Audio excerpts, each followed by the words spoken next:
Hola, buenas tardes a todos. Muchas gracias por venir. Esta es la segunda charla del ciclo que estamos organizando en el marco de la muestra El falso discípulo, Borges y Lugones. Y hoy tenemos el honor de contar con la presencia de Gabriel Graves. Gabriel es investigador de la Biblioteca Nacional de Maestros, además de bibliotecario, profesor de letras y crítico literario. Así que bueno, los dejo con sus palabras. Después va a haber un rato para hacer preguntas, así que bueno, vayan pensando las cosas que les resuenen más.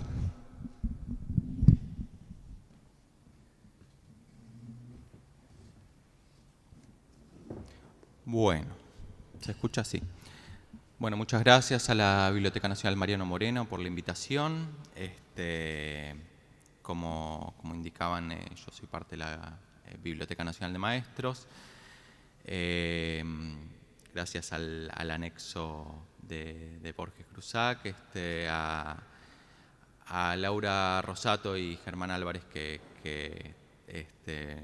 me tuvieron en cuenta para charlar acá un poco de algunos de los temas en los cuales se cruzan Borges y Lugones.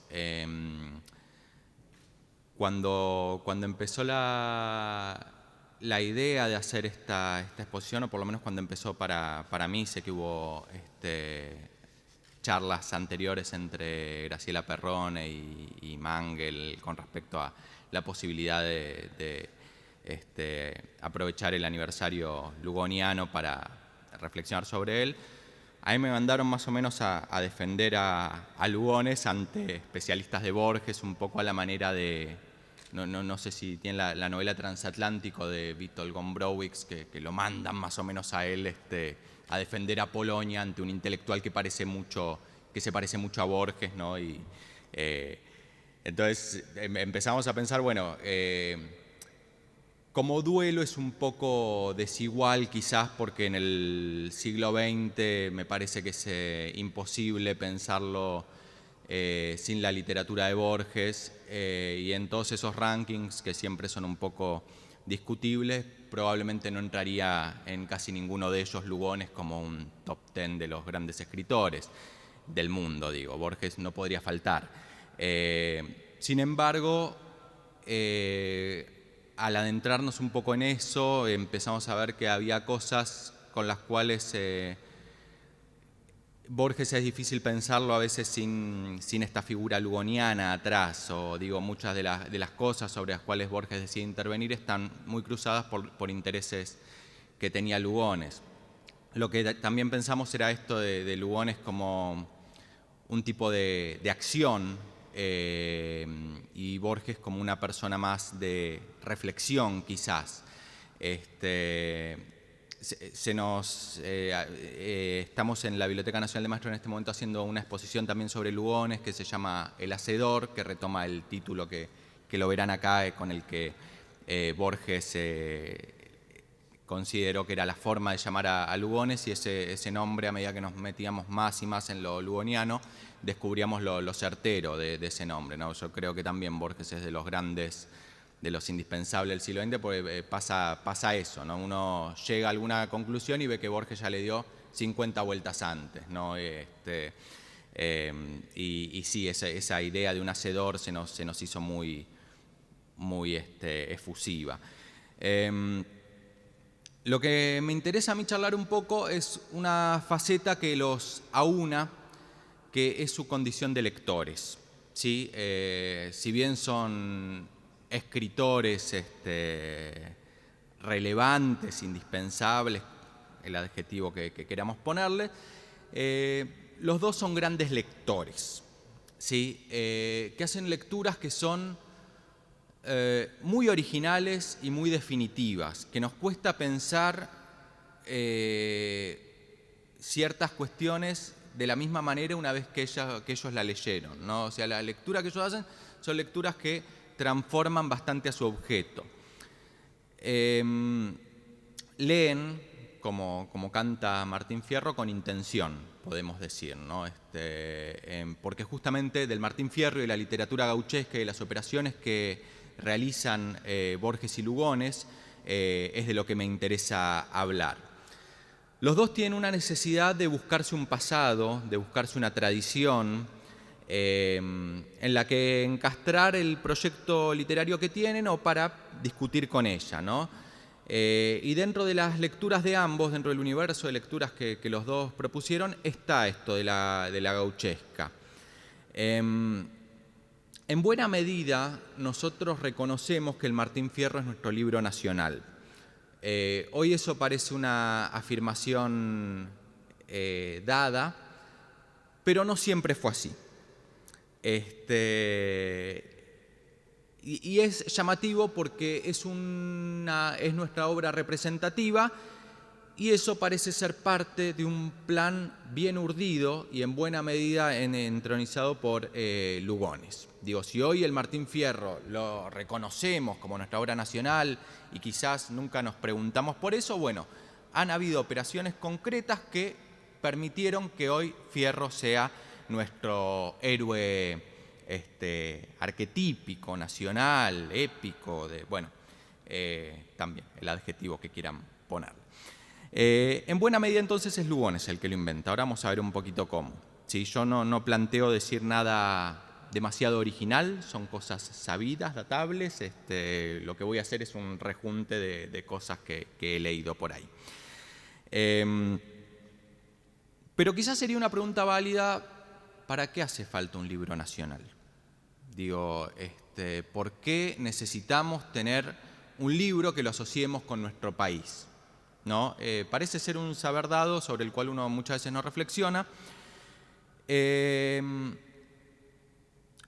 Y son cosas que parecen sí ser necesarias para crear un país, ¿sí?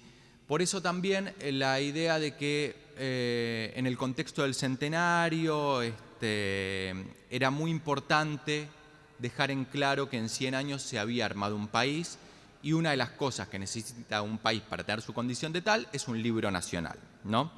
Empieza Lugones en El Payador diciendo: producir un poema épico es, para todo pueblo, certificado eminente de aptitud vital, porque dicha creación expresa la vida heroica de su raza. Bien, es un certificado. Para hacer un país, una de las cosas que se necesita es un libro nacional. Bien, y Lugones va en busca de eso. Lugones es un tipo que sus acciones parecen siempre estar, dentro de lo oscilante que es, de lo complejo y contradictorio que es muchas veces, sí parece tener una idea de una necesidad de crear un país muy grande, bien, de hacer patria, ¿sí? Y para eso se necesita entonces un libro nacional. Borges también va a decir cuestiones similares de cómo asociar un pueblo a un libro parece ser una necesidad recurrente. También menciona la admiración que en todas las geografías despiertan los hombres de a caballo, cuestiones así, pero lo hace desde mayor distancia, ¿no? Lugones empieza entonces con esta necesidad desesperada de tenemos que tener un gran poema épico porque si no, no tendremos una aptitud vital como pueblo. O sea, necesitamos, para ser un país, tener un canto nacional. Insisto con algo que dije recién, esto se da también en el marco del centenario, en el cual hay muchísimos proyectos que plantean sacar a la Argentina al mundo y demostrar que hemos hecho una nación. Sí, cuestiones como sacar exposiciones de arte para decir hay un arte nacional, bien tenemos un montón de operatorias, entre las cuales, no sé, viene la infanta Isabela de Borbón, hay que demostrar que hay un país acá, ¿bien? Otro motivo que es relevante, por lo cual el Martín Fierro termina siendo nuestro canto nacional, es por un tema que tiene que ver con la inmigración. Entre 1880 y 1930 la fisonomía de la Argentina cambia profundamente. Bien, ahí tengo los números. En el censo de 1869 hay menos de 2 millones de habitantes y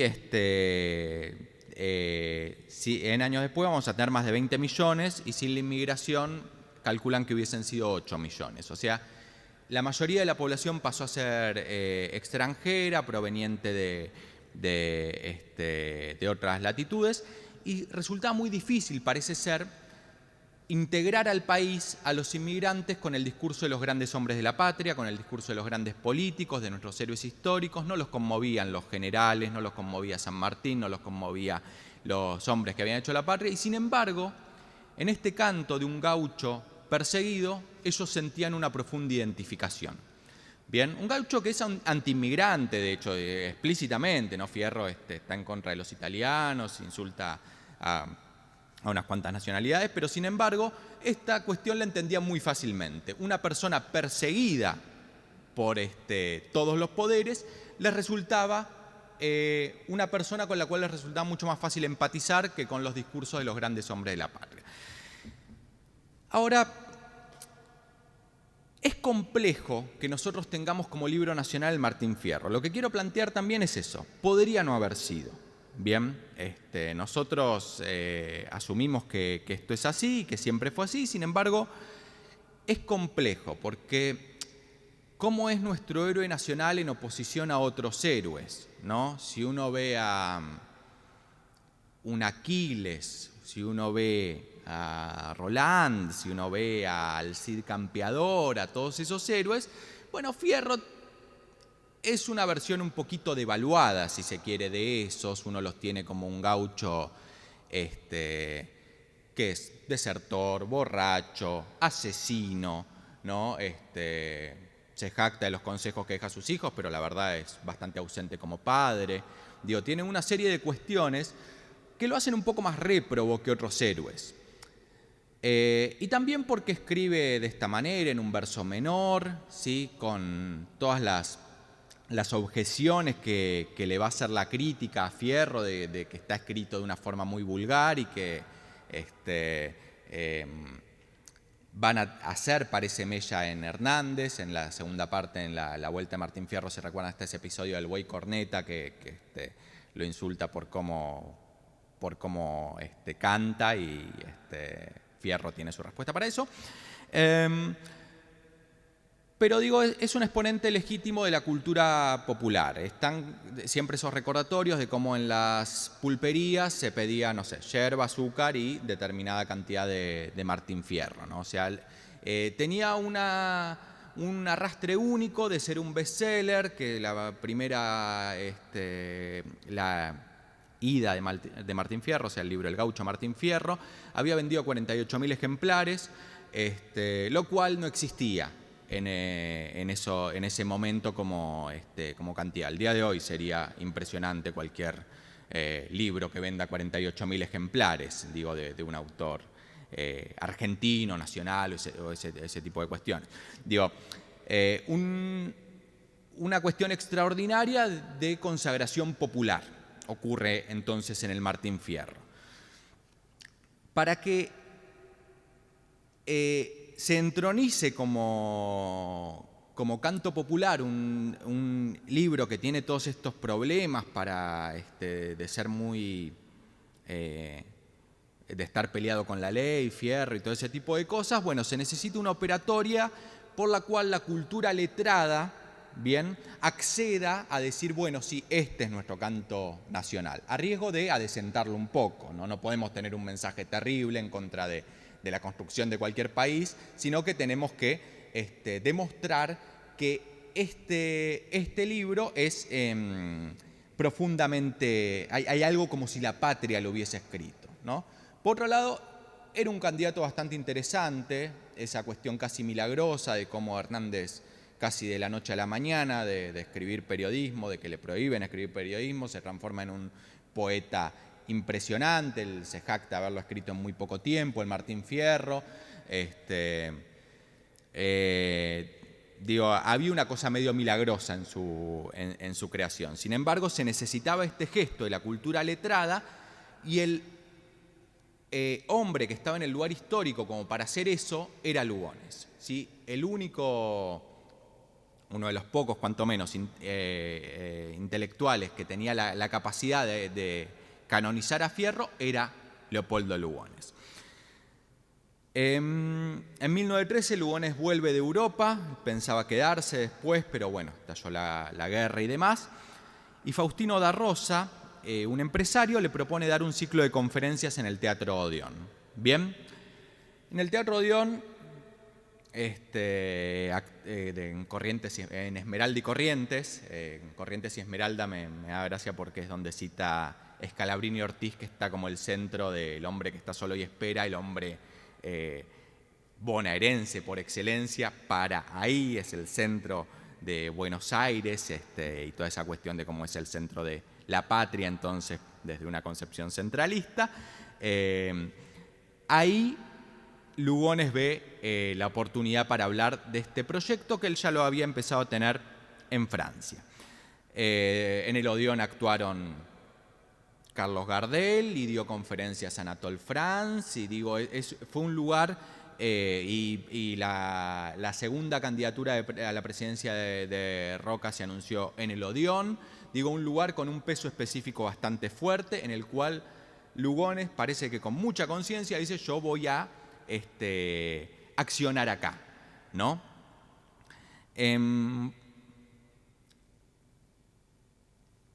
Entonces, habría que ver si lo que van a analizar tanto Borges como Lugones va a ser una breve historia de la literatura gauchesca. Los dos tienen en cuenta los antecedentes.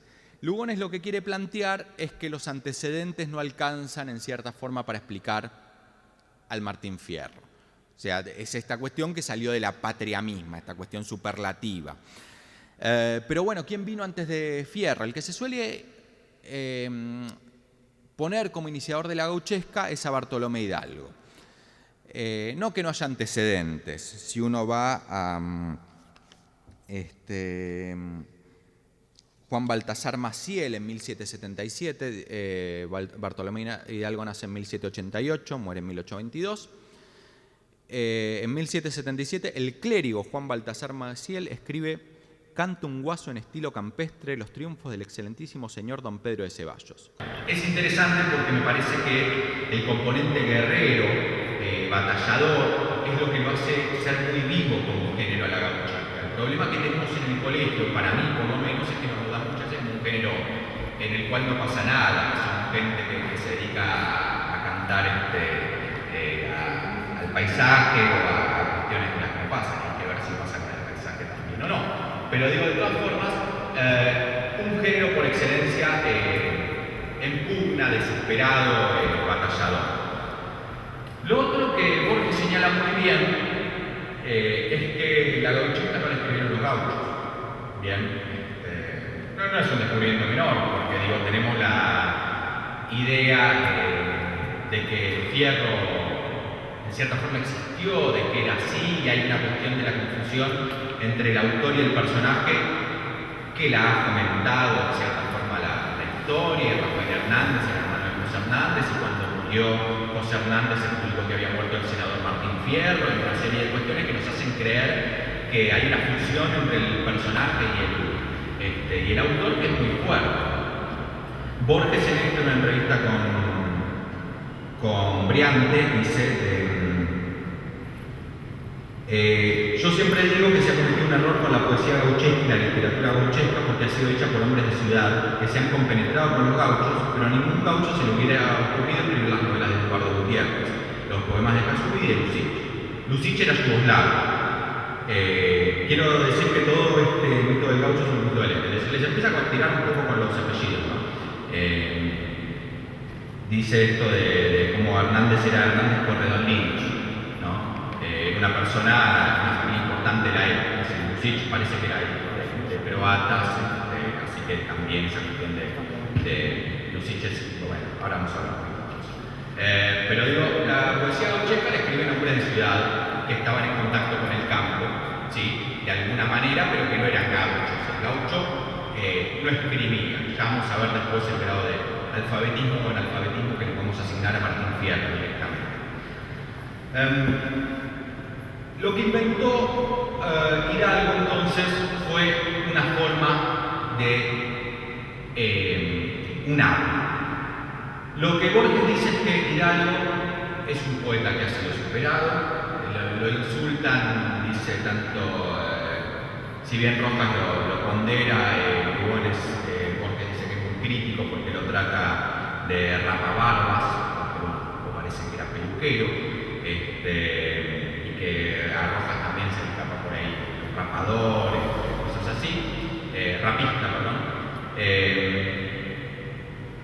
Y después están los otros que dicen que no hay mejor poeta gauchesco que Irán.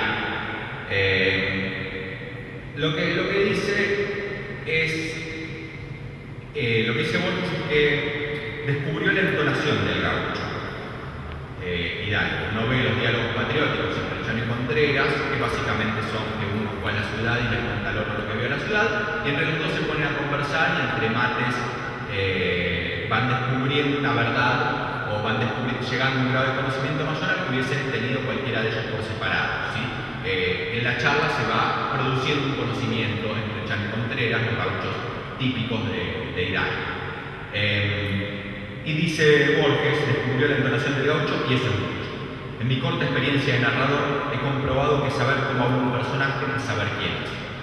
Es cierto que es muy fácil encontrar una entonación en Hidalgo que va a recorrer el género. O sea, es un descubrimiento, insisto, no menor. Lugones no es con los que más se ensaña, porque no es uno de los adversarios a vencer para entronizar a Hernán, ¿no?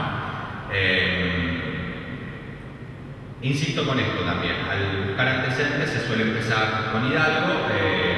Lugones dice que antes estuvo Juan Gualberto Godoy, que es un mendocino, y uno podría seguir hasta Juan Baltasar Maciel, o hacer lo que va a terminar haciendo Lugones, que es ir hasta Homero para encontrarle antecedentes al Martín Fierro. Después de eso, el que viene es Hilario Arcasubi. Si han tenido el gusto de sumergirse en los poemas de Arcasubi, nacido en 1807, muere en 1875. Entre el 39 y el 51 escribe El Paulino Lucero, bien, y lo podemos comparar con que entre el 35 y el 52 estuvo Rosas en el gobierno. Arcasubi era un intelectual orgánico antirrosista, si se quiere, que encontraba en esta forma de escribir una forma de encarar un proyecto político. ¿Sí? Lo que dice Lugones lo aminora diciendo que Arcasubi hizo poesía política, como si eso fuese un motivo para minimizarlo, ¿no? Su verso áspero, su rima pobrísima, su absoluta falta de comprensión del tipo en quien encarnaba las pasiones del localismo porteño, hostil de la Confederación, no tenía de gaucho sino el vocabulario, con frecuencia absurda. Aquello fue más bien una poesía, si tal nombre merece, aldeana o arrabalera, y su éxito no consistió sino en un pasajero aplauso político. La estrofa Arcasubi sin don sin tono, causa una impresión de grima y fastidio. ¿Bien? Borges lo va a reivindicar a Arcasubi cuando escribe la poesía gauchesca en 1932, en Discusión, se edita, y coincide en que puede ser un poco largo leer el Polo y el Santos Vega, los versos del Santos Vega son un poco mucho, pero le destaca componentes visuales, la fruición de contemplar y cuestiones que uno ve que después es un poeta sobre el cual Borges va a volver, entre otras cosas porque utiliza como epígrafe un verso de La Refalosa, ¿no? La Refalosa es quizás el poema más antologizado de Arcasubi, que tiene la paradoja de contar una tortura de un federal militar. Un poema violentísimo, quizás no se puede escribir más violento que lo que hizo Arcasubi. Tenemos como los tres, a mí me han enseñado como los tres textos más violentos de la literatura argentina: La Refalosa, La Fiesta del Monstruo de Borges y de Casares, que usa cuando la Refalosa, y El Fior de Osvaldo Lamborghini. Mucho más allá de eso, es difícil escribir cosas, es terrible que es. Ahora te diré cómo es, aguantá y no te asustés, que para ustedes es canto más triste que un Viernes Santo, y empieza a escribir ahí la tortura, ¿no? Un unitario que agarramos, lo estaqueamos, ¿no? Paradito nomás por detrás, lo agarran los compañeros, por supuesto, mazorqueros, y liado con un maniador doblado, lo dejan codo con codo. Bueno, es básicamente una tortura en la cual lo van tajeando y con su propia sangre se resbala el tipo hasta morir, ¿no? Terrible. Pero lo llamativo es eso, que el tono que nos subyuga es lo que está disfrutando el otro de contarlo, ¿no?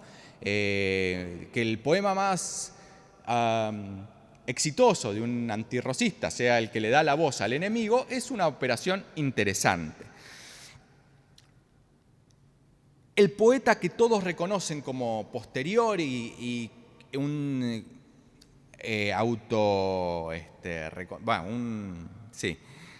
autoclasificado, podríamos decir, discípulo de Ascasubi, es Estanislao del Campo.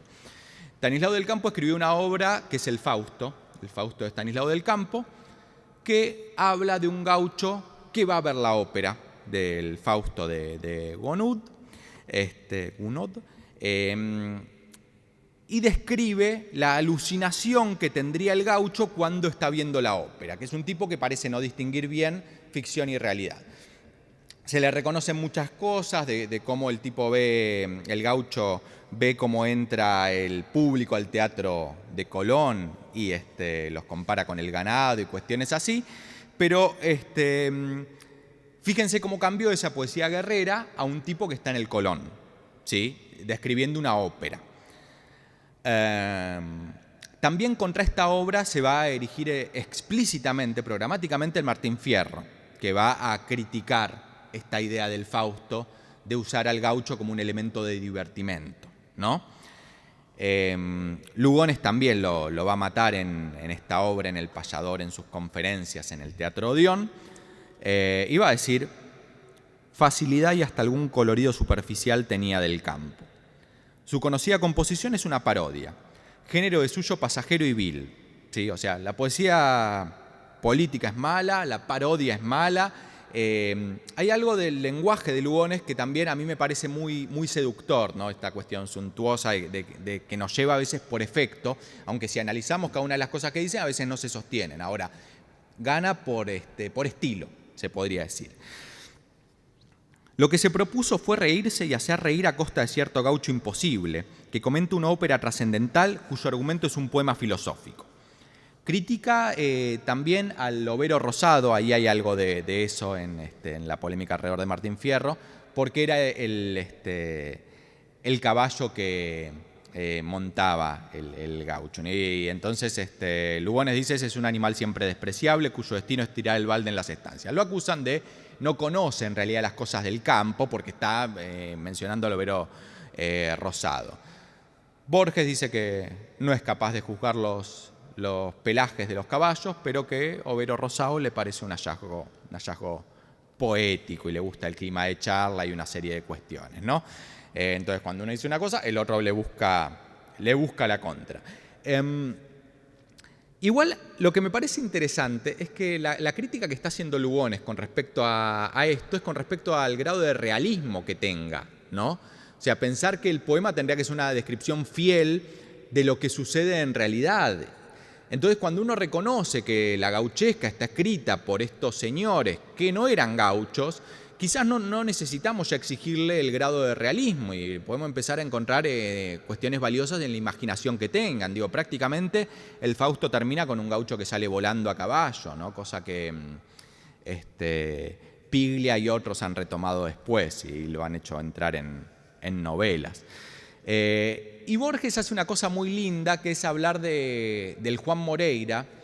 El Juan Moreira, además de ser el folletín, la novela de Gutiérrez, tiene la característica de haber sido el iniciador del Teatro Nacional en buena medida, ¿no? El payaso Pepino el 88 que hacía de Moreira, y bueno, iban por los pueblos presentando el Juan Moreira.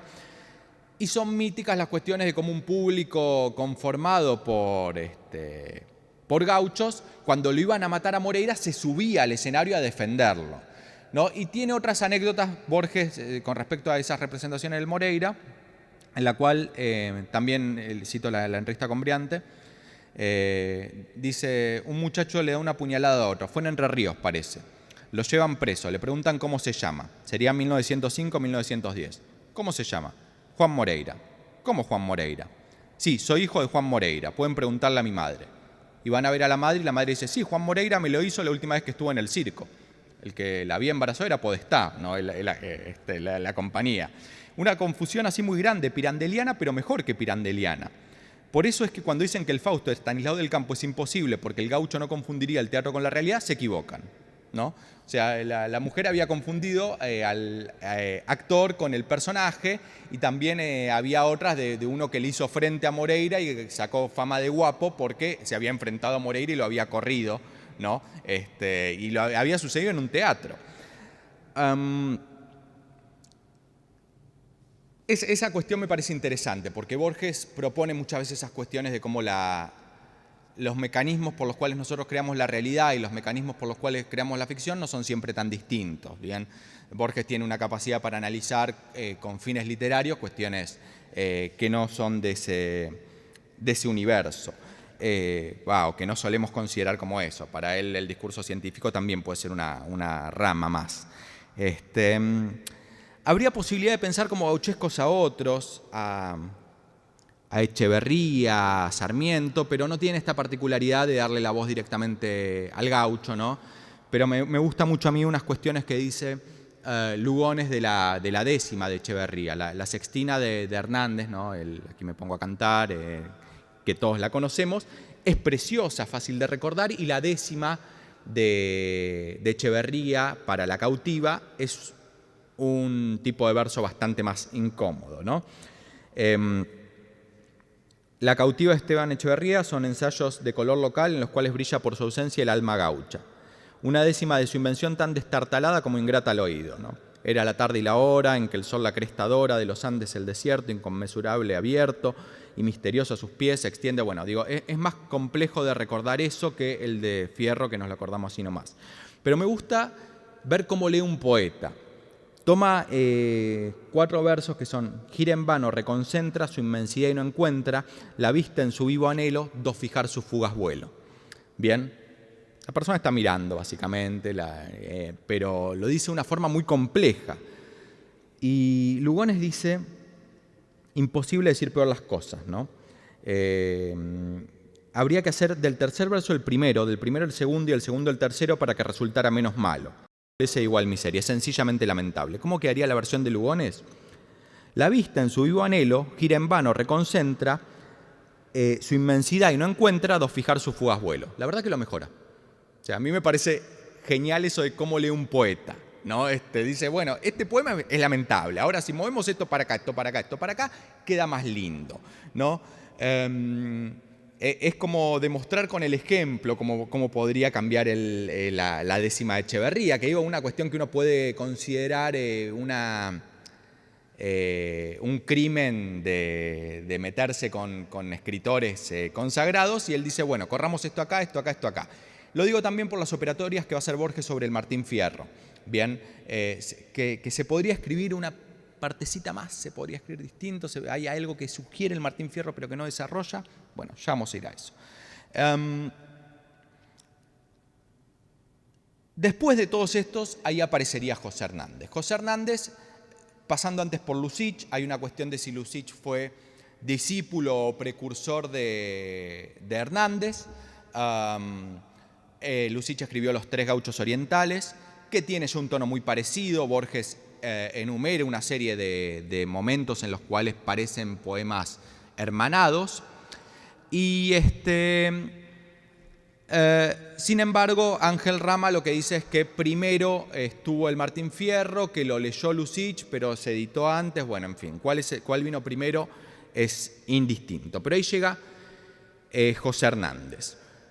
Lugones, entonces, en sus conferencias ha destrozado, y esto lo ha hecho ante el presidente Roque Sáenz Peña y ante los ministros, digo, también eso, ¿no? Pensar una época en que los presidentes se sentaban para escuchar este tipo de conferencias, en los cuales él ha anulado a los poetas anteriores, y ahí aparece Hernández, el que dice bien las cosas, ¿no?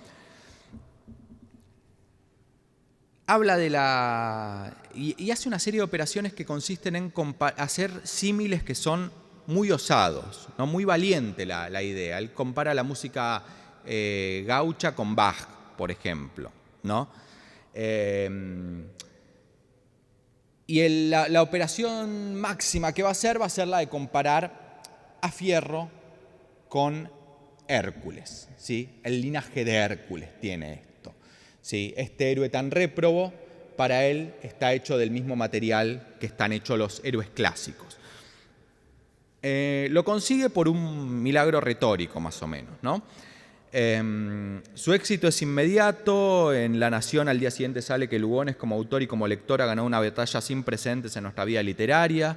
Martiniano Leguizamón, también un señor muy de la tierra y el folclore, dice que en ese momento se dieron cuenta todo lo grande que era el Martín Fierro. Y entonces es un momento en el cual la cultura letrada, la alta cultura, acepta este exponente de la cultura popular. Bien, cuando se declara que el Fierro es nuestro libro nacional, tenemos una épica, podemos hacer un país.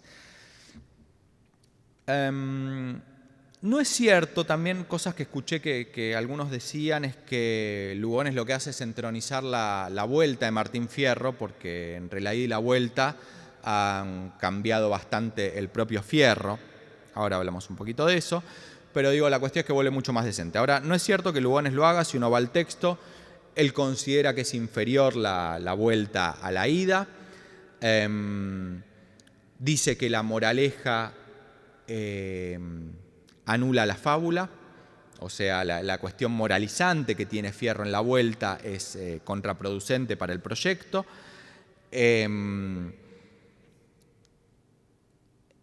Y consigue consagrar este texto, que ya era querido por buena parte de la población popular, como el libro nacional. Hace estas cuestiones también de, insisto, compararlo con Hércules, y les digo, no parece ser un referente muy claro, ¿no?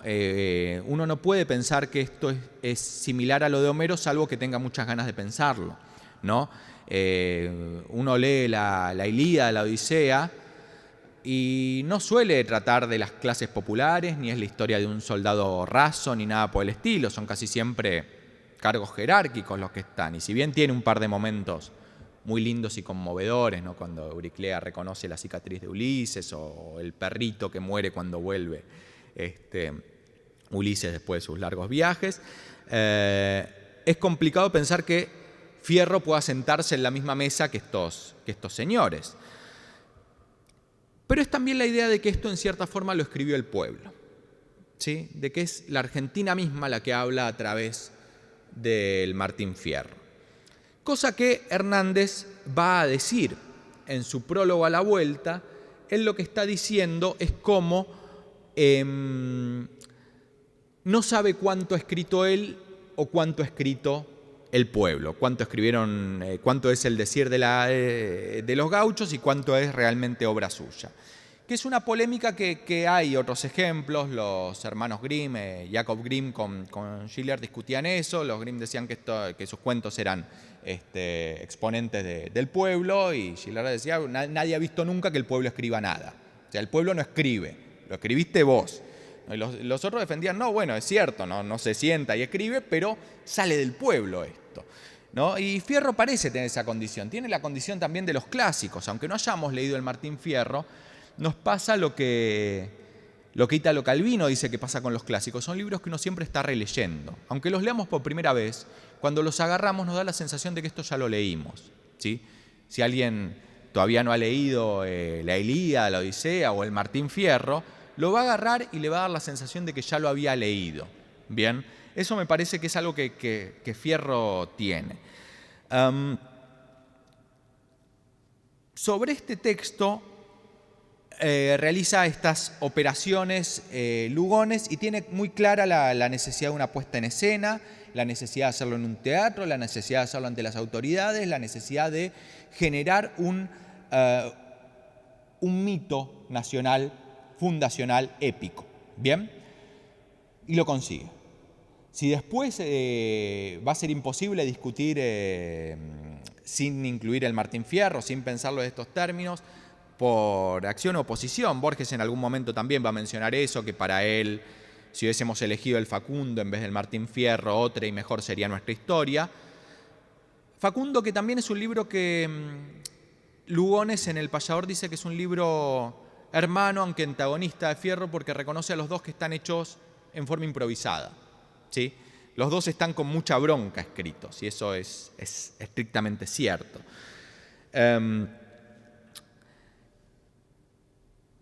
Y Lugones va a decir, en la nota de La Nación al día siguiente del fin de las conferencias, con un éxito abrumador. Felicítome por haber sido el agente de una íntima comunicación nacional entre la poesía del pueblo y la mente culta de la clase superior, que así es como se forma el espíritu de la patria. Bien, claramente Lugones quiere hacer patria y claramente estas cuestiones que uno piensa que las está descubriendo, Lugones las había pensado. Digo, necesitamos generar una unión entre la alta cultura y la cultura popular. Lo necesitamos por un proyecto político, para hacer patria. Bien, lo va a conseguir.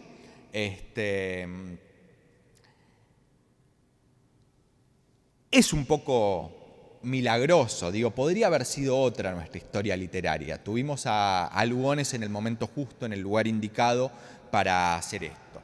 Ahora, un par de cuestiones más. Primero, las operaciones que realiza Borges con respecto al Martín Fierro, bueno, son varias, pero las que son más evidentes son quizás escribir algunos cuentos que lo toman directamente. Bien.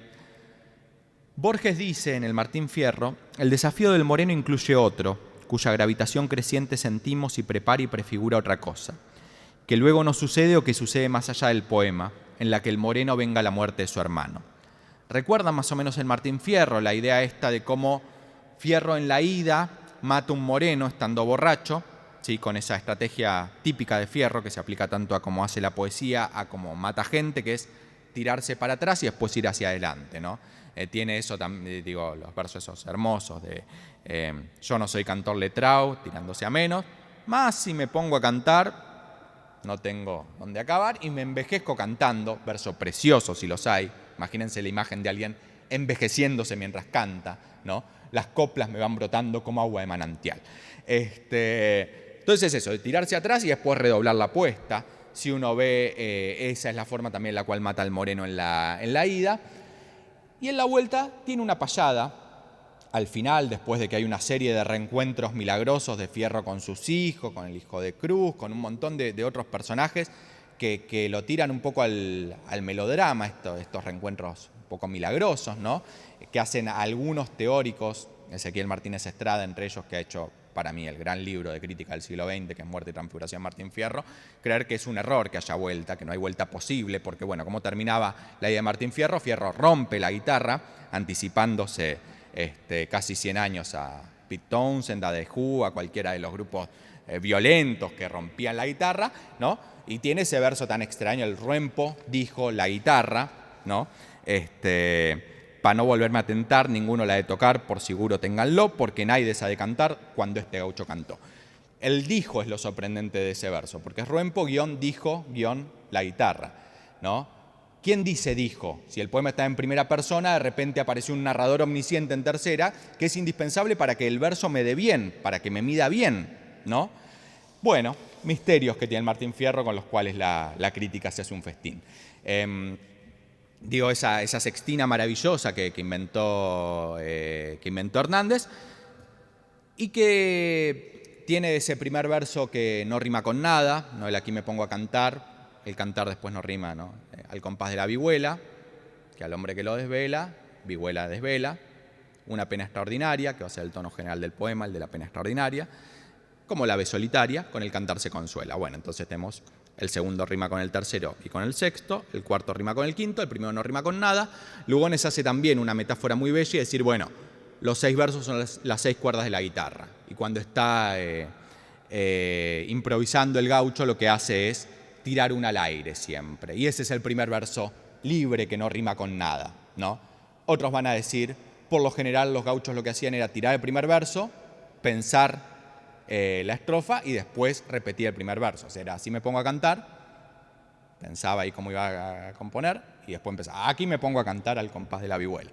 O sea, como no tenía sentido repetirlo por escrito, eso lo dice Rama, lo deja así, que no rima. Borges entonces supone que le falta algo al Martín Fierro, ¿sí? Y escribe un cuento que se llama El fin, ¿sí? Borges dice, fuera de un personaje recabarre en cuya inmovilidad y pasividad sirve de contraste, nada o casi nada es invención mía en el decurso breve del último. Todo lo que hay en él está implícito en otro libro famoso y yo he sido el primero en desentrañarlo o por lo menos en declararlo. Borges dice, esto no es invento mío, esto ya está en el Martín Fierro, yo lo que hago es desarrollar lo que ya está ahí, ¿no? Pero hace como una especie de lo que hoy podríamos considerar fanfiction, ¿no? O sea, seguir como historias paralelas de este tipo de cuestiones, en las cuales se encuentran nuevamente Fierro y el Moreno 7 años después y tienen un duelo a cuchillo después de haber tenido el lance poético, donde el Moreno lo va a terminar matando. Me interesa, entre otras cosas, los 7 años después. Entre la ida y la vuelta de Martín Fierro, de 1872 a 1879, pasan 7 años. ¿Sí? Fierro vuelve 7 años después a enfrentarse con el Moreno. Yo cursé bibliotecología en la Biblioteca Nacional cuando el director de la carrera, José Edmundo Clemente, un tipo que entre otras cosas escribió junto con Borges El lenguaje de los argentinos y ese tipo de cuestiones, y él decía que esos 7 años que median entre la ida y la vuelta, después se transforman en los 7 años más que en 1886 muere José Hernández. Dice que eso nos deja como una obra abierta a seguir desarrollando.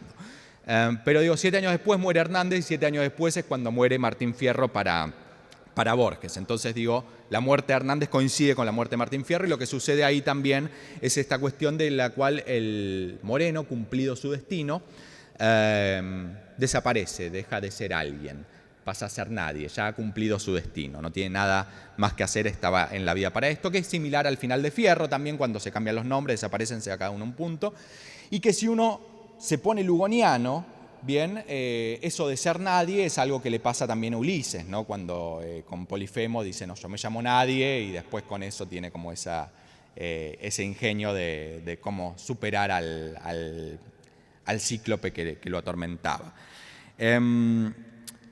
Ese es uno de los cuentos. También Borges refiere muchas veces a lo homérico de Martín Fierro, si bien para decir que no es una épica, dice esto tiene la forma de la novela, ¿no? También está ahí la idea de que Martín Fierro podría ser una novela, nos deja una sensación de novela más que de poesía épica, interesante, contrapunto.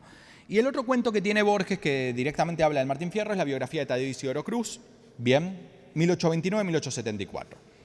Borges le pone nombre a Cruz, se llama Tadeo Isidoro. Eso no está en el Martín Fierro, ¿bien? Y hay análisis interesantísimos, como, insisto, el de Ezequiel Martínez Estrada, de por qué Cruz se llama Cruz, ¿bien? Es buenísima la idea de Martínez Estrada, porque recordamos más o menos cómo es la escena, lo va a buscar la partida a Fierro, que está ahí oculto en la noche, pero bueno, es un tipo que mató a un hombre, que es desertor y que lo están persiguiendo. Viene la partida, lo empiezan a atacar, Fierro se defiende, mata a un par de personas y en un momento mítico, Cruz, que dirigía la partida, se da vuelta y se pone a pelear junto a Fierro, ¿no? El Cruz no consiente que se mate así un valiente. Momento muy emotivo. Y lo que decía Martínez Estrada es básicamente Cruz se llama Cruz porque los que no saben firmar usan una cruz. Es el pueblo todo el que se da vuelta y se pone a pelear del lado de Fierro. Bellísima la idea, ¿no? También un tipo que pensaba mucho en ese sentido, Martínez Estrada, que a veces nos gana por potencia poética y no porque el razonamiento sea lógicamente hipercorrecto. Pero es bellísima la idea de que es eso. Y Cruz es también el que todo el tiempo lo está aminorando a Fierro, lo acusa un poco de sensiblero, ¿no? Bueno, para sufrir han nacido los varones, le dice, te estás quejando mucho, ¿no? Somos hombres, vamos a hacer estas cosas. Cebado por lo cual Fierro se va a ir a vivir después con los indios y la va a pasar muy mal, ¿no? A la vuelta va a tener como esa cuestión de volverá de sentado, ¿no? El trabajo es la ley porque es preciso adquirir, da su currículum en eso de dirigir la mancera y también echar un pial, se corre en un rodeo, trabaja en un corral, me se senta en un pértigo, lo mismo que en un bagual. Una cuestión de ofrece sus servicios para este proyecto de país que está haciendo. Si el Martín Fierro es un canto de un proyecto de país que no pudo ser, bueno, en la idea de Borges, Cruz no es eso, sino que es un tipo que se llama Tadeo Isidoro Cruz y tiene la bellísima idea de que toda la vida de un hombre se reduce al momento en el cual toma una decisión trascendente. Bien, Cruz, la vida de Cruz fue una excusa para tomar esa decisión de darse vuelta en ese momento cuando se vio identificado en el otro y entendió que tenía que pelear junto a él, ¿no? Es un texto muy bello, tiene esas cuestiones borgesianas. Yo digo borgesianas, pues escuché por ahí que en la Academia Argentina de Letras se había decidido que era borgesiano y no borgiano, porque si fuese Borg sería borgiano, pero como es Borges, es borgesiano, que había sido con voto en disidencia el presidente de la Academia Argentina. No sé si es cierto o falso, pero me parece muy lindo también la idea. Y tiene esa frase, ¿no? que Cruz vivió en un mundo de barbarie monótona. Esa es muy de Borges, ¿no? El sustantivo fuerte y el adjetivo morigerando, y que después encontré que es algo que él pondera también en John Milton, en el verso 107 del Paraíso Perdido. Dice: el estudio de la venganza, el odio inmortal. Y dice Borges: el estudio es una palabra moderada y asidua que se proyecta sobre venganza, ¿no? El estudio de la venganza, bueno. Y eso es muy Borges, ¿no? Usar un adjetivo que baja lo que es el sustantivo fuerte. Entonces, la vida de Cruz se decide en un momento. Le pone un epígrafe de William Butler Yeats. Y es algo que Borges hace mucho, eso de comparar lo de acá con lo universal. ¿Sí? Algo que consagra también en el famoso ensayo del escritor argentino y la tradición, ¿no? Nosotros en las orillas podemos juntarnos con todo, pero yo pienso si Lugones ya no hacía una cuestión así, ¿no? En el Payador dice también, compara con el Walterius, un poema germánico del siglo X, con el momento en el cual Fierro y Cruz le rezan a los soldados que acaban de matar, ¿no? Dice Lugones en el antiquísimo poema Walterio de Aquitania: el héroe procede lo mismo con los cadáveres de 10 campeones que lo atacaron. Ignoro si Hernández conocía este poema, aunque supongo que no. No eran estas sus lecturas habituales, ni solían ellas figurar en la erudición de sus contemporáneos. Pero aunque así hubiera sucedido, el hecho de cuadrar también aquel rasgo de su protagonista demuestra la naturaleza épica de la composición, así como el espíritu caballeresco del gaucho. Digo, compararlo con Yeats, lo compara con, dice el Martín Fierro, lo compara con un versículo de la epístola a los Corintios, por eso de ser todo para todos. Dice el Martín Fierro, es el libro que es todo para todos y por eso resiste infinitas reescrituras y reformulaciones y análisis. Digo, esa cuestión de la orilla de Borges, quizás también se podría pensar una relación con respecto a esta forma de tratar la tradición en Lugones, ¿no? De ver cómo toda la tradición de alguna forma entra, aunque más no sea por un milagro literario. Hay una sola cosita más. Yo vengo de una biblioteca, la Biblioteca Nacional de Maestros, estamos en una biblioteca, la Biblioteca Nacional Mariano Moreno, y tiene que ver con lo que les decía, ¿era analfabeto Fierro o no era analfabeto Fierro? Es algo que ha expresado muy bien Julio Schwartzman en un par de artículos muy bellos, ¿no? Los de Levas y Arriadas de Martín Fierro, las letras de Martín Fierro, un tipo que estudia muchísimo la gauchesca y llega a conclusiones brillantes. Y él toma dos pasajes. Uno es el de la ida, que es cuando va a matar al Moreno. Dice: yo tenía un facón con ese que era de lima de acero. Le hice un tiro, lo quitó y vino ciego el Moreno.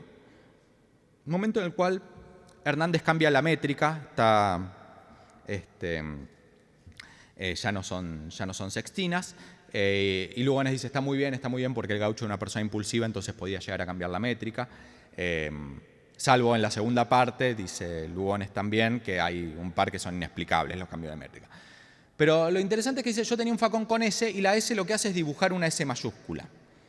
De esto deduce Schwartzman que Fierro era analfabeto. Es muy bueno el razonamiento. ¿Por qué? Porque le conoce la forma a la S, pero no conoce la letra. Si no, no tendría sentido en un poema que está todo escrito hacer una S mayúscula. Se escribe ESE. Sino que puso una S mayúscula porque conocía la forma, pero no conocía la letra. Esto se compara con lo que pasa en la vuelta. Bueno, una es muy famosa, ¿no? El No sea de llover el rancho donde este libro esté, el momento en el cual Fierro ya se reconoce como libro a sí mismo, casi quijotesco.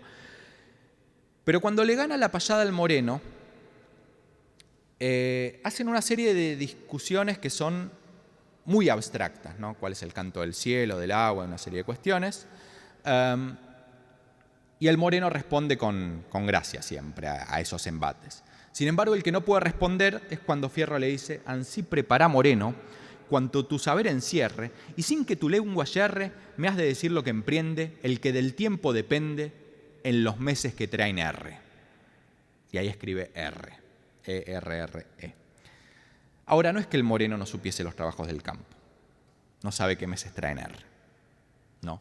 Entonces dice Schwarzman: en algún momento entre el ida y la vuelta, Fierro se alfabetizó, entró a un proyecto de país distinto. Es muy linda también la idea de que, esta la agrego yo, no es de Schwarzman, Fierro encontró otra forma de resolver sus problemas. No, ya no tiene que matar porque, siendo parte de la cultura letrada, habiendo tenido sus libros y su biblioteca, aprendió a leer y escribir, y entonces puede resolver el problema con el canto. Hay todavía una cosa más, que es que existe una tercera parte del Martín Fierro, en realidad sería la segunda porque es de 1878, que es una delirante escena en la cual Fierro va a ver un cuadro de Juan Manuel Blanes, ¿no? En la cual Fierro le escribe 33 sextinas a Blanes y dice: amigo don Juan, pero la escribe como si fuese Martín Fierro. Amigo don Juan Manuel, que se halle me alegraré, sano del copete al pie. Y perdone si en su carta algún disparate ensarta este servidor de usted. O sea, Fierro está escribiendo cartas, ¿bien? Y va a un museo. Una suya recibí, punteada con todo esmero, y al verlo tan cariñero, dije: para mí este Blanes no hay oriental que le gane como amigo verdadero. O sea, Fierro recibe una carta y manda una carta. Y aunque me diga atrevido que a la luna le ladro, como ese bicho taladro que no sabe estarse quieto, en todas partes me meto y me metí a ver su cuadro. Por supuesto, los 10 pesos los largué como el mejor. O sea, Fierro paga por ir a un museo. Cuando Hernández decía que lo de Estanislao del Campo, el gaucho en la ópera, era una cuestión inaceptable, bien, él lo mandó a Fierro al museo también. Es linda esa idea de que en algún momento Fierro pasó a ser parte de la cultura letrada, ¿no? O es linda o es fea, depende de lo que nosotros veamos. Pero digo, es como son también proyectos antagónicos entre el ida y la vuelta. Gracias a Lugones nosotros pensamos que ese es nuestro canto nacional, con todas las contradicciones que tiene, que son también las contradicciones que podemos rastrear en figuras como Lugones, ¿bien? En Borges es más raro quizás pensar las contradicciones, no porque no las tenga, sino porque tiene como un manto en el cual todo entra, me parece a mí, y él es ese Aleph donde todo está, de alguna manera. Pero bueno, Lugones lo tenemos, que pasa del socialismo al fascismo, pasa por todo el arco ideológico y tiene ese final tan terrible. Digo, también para recordar esas primeras charlas en las cuales con Germán, con Laura, con la gente de la Biblioteca Nacional de Maestros, nosotros empezamos a discutir, bueno, Lugones esto, Borges esto, y de alguna forma esas peleas y esas contradicciones volvían a vivir en nosotros, que tienen que ver con cómo se arma una patria, cómo se arma una literatura, todo ese tipo de cuestiones, que acá tan bellamente están expuestas. Llegamos a conciliaciones y a cuestiones como para poder armar muestras y poder volver a pensar este tipo de cosas, pero es lo que tienen estos textos, es lo que tiene Martín Fierro, es lo que tiene Borges, es lo que tiene Lugones. Cuando uno los agarra se empieza a apasionar por ellos, y esas discusiones que a veces parecen superadas nos vuelven en el cuerpo, ¿no? Esa necesidad de volver a pensarlo. Bueno, nada, es un poco eso lo que yo quería compartir, pensar un poquito estas cuestiones de cómo leyeron la gauchesca el uno y el otro, las modificaciones que se permitieron hacer y cómo en esto se va pensando una patria y una literatura. Así que bueno, muchas gracias por la atención.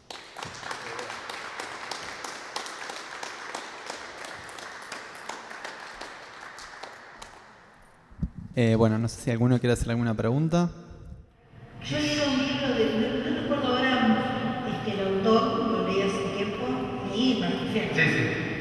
También, pero él habla de esto, de que el gaucho, el producto normalmente es un mestizo. Y no está bien ni con los indios ni con los blancos, pero con los blancos tampoco está bien. Entonces, yo pensaba si un poco no sé, esta épica, digamos, es como de un antihéroe que en realidad pierde, se dispersan sus hijos, pierde en el sentido de que él termina desapareciendo, digamos, se esconde, sus hijos van para el norte, el sur. Sí. Entonces, siempre me interesó esto de si esta épica no es un poquito al revés, digamos, de lo que suele ser la épica, donde el héroe normalmente es de clase alta, ¿no? Y como que esta es una cuestión porque en el Facundo también pasa un poco, también se muestra un poco esto, digamos, el cuchillo está al lado. Sí. Digamos, lo pinta, digamos, al Facundo como alguien cercano a lo salvaje, al cuchillo, la sangre, la vida. Por lo menos Facundo lo pinta así, como algo que está muy vivo, lleno de emociones, pero enfrentado, digamos, pero no es ni de acá ni de allá. Y no podía pensarse que no somos ni de acá ni de allá, que seguimos siendo. Perdón, que la hice muy larga. No, entiendo. Me parece que es algo que yo no estoy en condiciones de resolverlo. Ahora, que hay algo de una tensión entre lo propio y lo ajeno. Digo, a ver, el gaucho, como ese personaje de cruce con el cual Borges también va a fantasear, porque quizás en Palermo en un momento terminaba la ciudad y no se podía correr con una vaca, y entonces ese lugar que Sardo considera la orilla, que es el lugar desde el cual nosotros nos podemos cruzar con la literatura universal también, existe. ¿Es un antihéroe Fierro? En cierta forma sí, o es un héroe por lo menos muy raro el que tenemos. Pero digo, me parece que Lugones es un poco es lo que tenemos para una patria. O sea, y es esa necesidad furiosa de armarse un país que tiene él como intelectual, lo que lo lleva a decir, bueno, vamos a trabajar con él, ¿no? Podría haber sido el Facundo, quizás, no lo sé. El Facundo tiene una serie de proyectos, tiene una cuestión programática que se llama Un País, que también es muy interesante, y es cierto, eso me parece también lo que mencionás, que hay un punto en el cual Sarmiento está fascinado con Facundo, si bien es todo aquello que reprobó, ¿no? En un momento me parece que lo decís muy bien, es el vitalismo que tiene, ¿no? Que es subyugante también, digo, a condición de que, bueno, ya está muerto, entonces podemos hablar de él y podemos pegarle a Rosas con ese gran acierto de correr. Y son textos que dialogan. Ahora, sí, yo enfatizar también eso de que es una sociedad, en el momento en el cual se decía que Martín Fierro basa nuestro libro de sociedad, es una sociedad que está cambiando, que hay una mezcla y que quizás nosotros no tenemos la posibilidad que tienen países con más años de decir, bueno, nuestro antecedente está hace 500, hace 600, no, necesitamos algo cercano, ¿no? Lo que tenemos para trabajar es Fierro. Bueno, ¿cómo hacemos para que Fierro se transforme en esto? Y ahí está la operación, para mí, fantástica de Lugones para llegar a eso. Ahora que la mezcla está así, está en Fierro, que se va a vivir con los indios porque no soporta el proyecto civilizatorio, y después vuelve porque no soporta vivir con los indios. Va a estar siempre esa, pero no es solo él, Moreira en un momento se va a vivir con los indios y vuelve, ¿no? También con el cambiado, con Blanco, con ese tipo de cuestiones. Echeverría, cuando pone la cautiva, los momentos quizás los más maravillosos son esos, en los cuales los indios se ponen a filosofar. Son filósofos que, después Cesaraira va a ser algo parecido en un sentido mucho más jocoso, pero pone así indios filosofando como si fuesen Barzón. Y es maravilloso porque Aira lo que dice es eso: convención sobre convención, yo prefiero la que me cae mejor. Entonces, eso sí, la mezcla es fundamental. Ahora, lo que a mí me sorprende, me parece que Borges se entrega más gozosamente a esta mezcla. Mientras que Lugones tiene un problema o una necesidad de alguna parte que tenga algunos parámetros claros. Entonces, para eso fuerza al Martín Fierro de esa manera, de decir cosas que quizás no son las que él lo hace entrar con Hércules, quizás no es tan así. Sin embargo, lo consigue. Sí. No, está buenísimo para pensar, pero no es una respuesta. Que tuvo el Martín Fierro, 40.000 ejemplares, decías. Y por otro lado, también tenemos el otro libro que también mencionaste, ¿no es cierto?, Juan Moreira, que también fue un bestseller y, como decías muy bien, la gente se peleaba. Es decir, que estas dos obras tienen algo que ver con esto que es esta sociedad que se está organizando, ¿no es cierto? Evidentemente Sí. han pescado como un clic los dos autores como para lograr esa popularidad, ¿no es cierto? Ese hablar de la desventura, como decías muy bien, tiene que ver con ese hecho de la inmigración, de dejar las cosas, pero también tiene que ver con lo que estaba acá, ¿no es cierto? Con todo lo que es lo criollo, ¿no? Sí, también un proyecto federal al que escribía Hernández que ya no iba a ser, o sea, la pena extraordinaria que es que está en la primera sextina, es el tono general que tiene el poema. Y algunos dicen que el Moreira mató todos los avances que se había hecho Fierro en la Vuelta, o sea, todo lo que se había desentado Fierro en la Vuelta, Moreira volvió a ser un tipo violento, pero tiene escenas que son por lo menos similares. Moreira, perdón, en un duelo contra una de las numerosas partidas que le mandan, un general, Moreira lo golpea en un brazo, se lo deja inutilizable, ahora no me acuerdo el nombre, y el tipo empieza a pelear con el otro brazo, y Moreira se emociona por ese tipo que está peleando en esas condiciones y se reconoce cual Fierro con cruz, ¿no? Y dice, hijo del país, así me gusta un valiente. Pelea, le gana a Moreira, pero después lo cura, ¿no? Y cierran un trato de amistad muy profundo en la cual el general, ahora no me acuerdo el nombre, le pronostica eso de que a usted no lo van a matar nunca, salvo que sea dormido o a traición, que es como lo matan justamente, ¿no? Entonces, como lo agarran. Son textos que dialogan y son también otro mecanismo de edición, ¿no? El folletín, que era lo que hacía Eduardo Gutiérrez, esta novela por entregas, que uno las ve en la altísima redundancia que tiene de episodios, ¿no? La busca una partida, Moreira mata toda la partida, va a buscar otra partida, y se va estirando con eso, ¿no? A la manera de cuestiones como las de Dumas o ese tipo de textos. Pero también textos que admiten reformulaciones, ¿no? Perlonger, hablando del Moreira, también menciona pasajes que él los lee con un sentido homosexual y que también le sirven para un proyecto de cómo Moreira se besa con sus amigos de una forma apasionada, o que uno las lee hoy y les produce cierta extrañeza. Son textos que sí nos... Aira de vuelta también haciendo su Moreira. La cuestión de cómo Moreira ha sido y volvió a ser muchas veces muy exitoso, ¿no? En el cine, en el teatro, la versión de Fabio, claro, sí, que lo rescata más como un puntero político, ese tipo de cosas, un poquito más oscuro, pero sin embargo, sí, durante muchos años fue la película más vista de la historia nacional. Para mí, si uno quiere hacer un éxito, tiene que agarrar el Moreira, porque ha acertado muchas veces, ¿sí? Insisto, lo del teatro es impresionante, también estas cuestiones.